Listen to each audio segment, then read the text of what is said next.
with Matt Ryan being the quarterback of this upcoming season for the Colts, what are your expectations for Matt Ryan this season?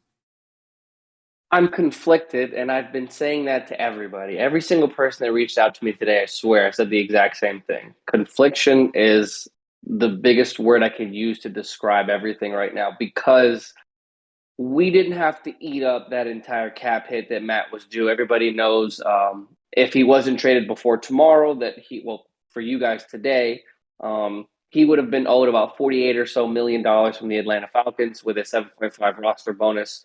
Atlanta gets that deal done today, but in order to get that deal done, they had to eat the majority of the remaining contract that Matt Ryan had to be paid.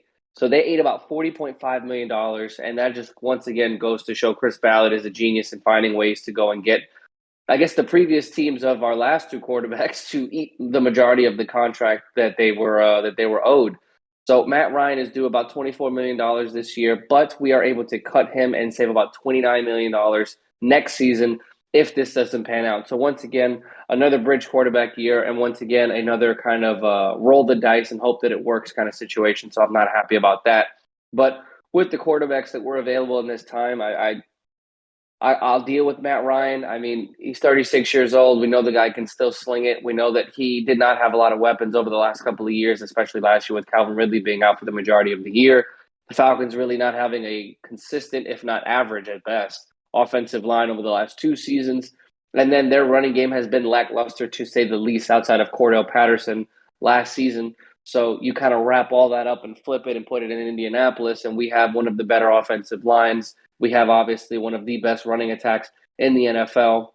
And, obviously we have a very good defense, which has never really had outside of maybe their Super Bowl year. But once again, you can make that argument because Kyle knows better than anybody. That defense wasn't stopping a cold against Tom Brady in that second half. So overall, Matt Ryan gets put into a better situation for what it is, I guess, he's trying to do, and that's go after another Super Bowl run. But my biggest thing as a Colts fan is what are we going to do to give him weapons? What are we going to do to go out there and provide him with talent on the outside? We just lost Zach Pascal to the Philadelphia Eagles. Michael Pittman Jr. is still our only receiver on the roster. And then we just have a bunch of no names and question marks because T.Y. Hilton hasn't been re signed. There's speculation that we're going to go and kick the tires at Julio Jones for the prove it year kind of deal, especially because of his history and connection with Matt Ryan. So until we go out there and put some moves out there on the offensive side of the ball, we still have a little bit of money left. If I'm not mistaken, about 16 or so million dollars left in cap for this season. So I mean, we can try and acquire some veteran free agent wide receivers, maybe a tight end or so. I don't necessarily know what's going through Ballard's mind. And of course, the fact that we got him for a third round pick this season, and that's about it. I can't really complain. You get a better pocket passing quarterback. You get a quarterback that can make the layups, and you don't really have to pay a lot for him. And obviously, $24 million this year. Carson was due almost 30, so you technically save a little bit of money. And then next year, if it doesn't pan out, you go and draft the quarterback. You go back into the quarterback market next free agent period in 2023. You can cut him and save 29 million. So we'll be right back up there in top capital in terms of cap total for next season.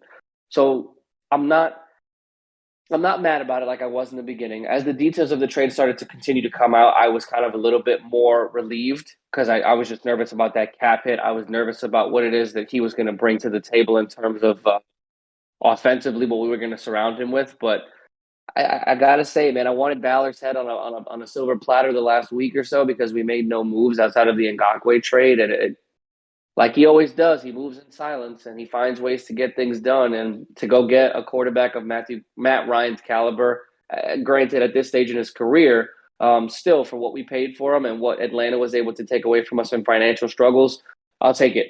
I'll take it day in and day out. So we'll see what happens. Time will tell. And in Ballard, we trust, man. That's what I got to keep going with.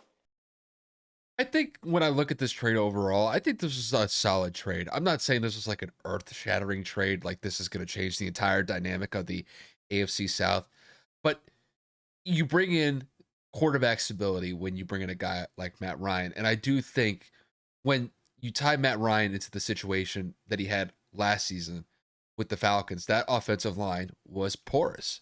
And it definitely had an impact on Matt Ryan's ability to be able to effectively move the offense up and down the field. Well, now that he's a Colt, I don't think that's going to be an issue moving forward. And I do think that Matt Ryan's going to have a bounce back year with the Colts going into next season.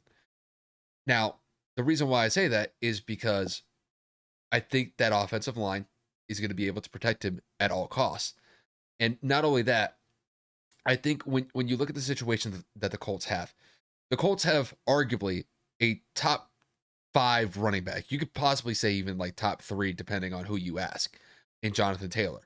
And similar to what I kind of said about Carson Wentz last year when he went to the Colts, but to have somebody like Jonathan Taylor in the backfield, that takes a lot of pressure off that quarterback's shoulders because there are going to be game plans that are going to be more focused on Jonathan Taylor than Matt Ryan. And you don't have to have Matt Ryan go out there and toss the ball 50 times a game consistently, just because Jonathan Taylor can go out there and have a 1,500-yard season and get 20 touchdowns if they just decide to run the football.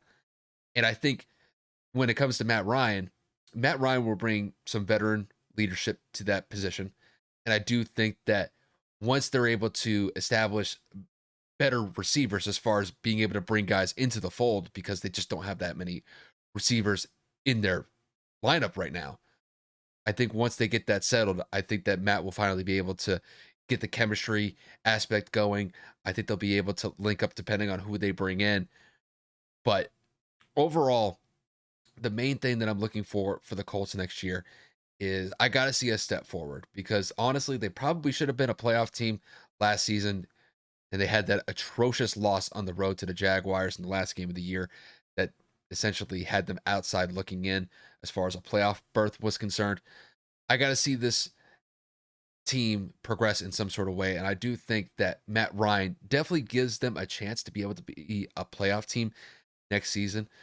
But the odds are stacked against them simply just because when you look at the entire landscape of the AFC right now, it is absolutely stacked across the board.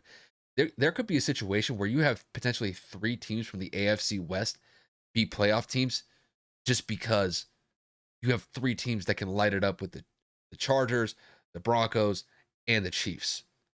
And then when you tie in some other teams throughout the rest of the AFC, you got the Bengals to deal with. In the AFC North, you got the Bills to deal with in the AFC East. You've got the Ravens to deal with in the AFC North, and you could potentially be dealing with the Patriots on top of that in the AFC East to go along with their divisional rivals with the Tennessee Titans in the AFC South. So the Colts got some big uphill challenges here. But it's like I said, I got to see this team progress in some sort of way next season. I do think that Matt Ryan gives them a chance to do that. But really, the biggest thing now is they have to bring in some sort of wide receiver presence to that side of the equation because right now their wide receiver core is very thin. Like Kevin mentioned, really only having Michael Pittman Jr. as that main option right now, it's simply not enough. They have to focus on that either throughout free agency, what's left of it, or possibly looking at the draft because right now this wide receiver core is extremely weak and it could be a hindrance for this team moving forward if it's not addressed sooner rather than later. But all in all, I would say this is a good trade. The fact that the Colts were not, they didn't take a huge cap hit with bringing Matt Ryan into the fold, that was definitely a solid move on their part. But there's still some, there's still some things that need to be done as far as what the Colts need to do this offseason. But all in all, I think this trade was fine in my opinion with Matt Ryan. So good on my end.